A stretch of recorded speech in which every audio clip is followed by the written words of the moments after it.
Баршаңызға қайырлы күн. Бүгін сіздерге өте жұмсақ, мамықтай жұмсақ, дәмді булочкидің рецептін ұсынамын.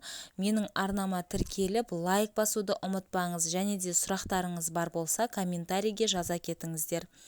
Ең алдымен жылы суға ашытқыны салып, араластырып 5 минутқа қоя тұрамыз. Одан кейін үстінен 1 ас қасық қант және 5 ас қасық ұнды қосып, араластырып, тағы да 15-20 минутқа аппақ көпіршік болғанша араластырып қоя тұрамыз. Видеода көрсеңіздер болады, беті көпіршіп, бір мамықтай болған.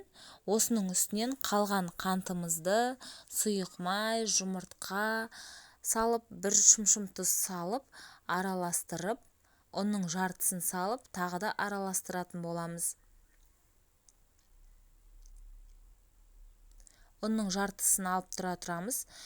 Оның үстінен жұмсақ сары майды, немесе ертіп алсаңыздар болады, қосып, сары май қамырға толық араласып кеткеннен кейін қалған ұнды қосып, қамырды илейміз. Қамыр қолға өте жабысқақ болып шығады. Ұнды артық қосудың қажеті жоқ. Үстінен сұйық май қосып, араластырып, бетін жауып, 1,5 сағатқа қоя тұрамыз. Қамырымыз осылай көтерілді.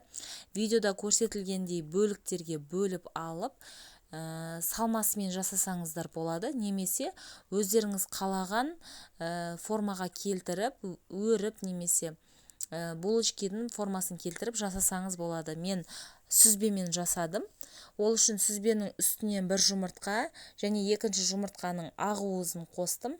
3 қасық ас қасық қантты салып, шанышқының көмегімен араластырып, салмасын дайындап аламыз. 15 минутқа бетін жауып қойған қамырымыз осылай көтерілді. Бетін ашып, стақанның көмегімен ортасын осылай ойықтар жасап шығамыз. Стақанның түбін крахмалға немесе ұнға батырып алу керек, жабысып қалмас үшін.